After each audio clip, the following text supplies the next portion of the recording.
Here's how to change the fonts in Roblox Mobile. Now, if you're in the Roblox app on your iPhone or Android, let's first just close out of the app.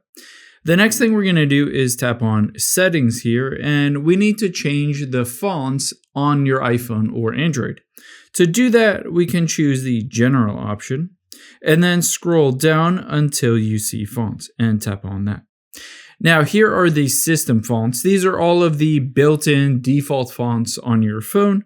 However, you can go back out here and choose My Fonts, and then on here, you might be able to see any of your fonts on here. If you don't see any fonts on here, you can always just download a third-party app that allows you to download new fonts. Or you can just tap on More Fonts here, and it will show you all of the fonts that are available to download. Say you can download any of these. In my case, I downloaded this one, Arial Black.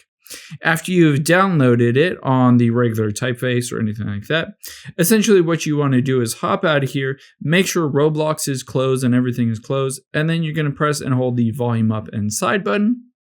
And then just turn your phone off and then restart it, and it should implement that new font in Roblox.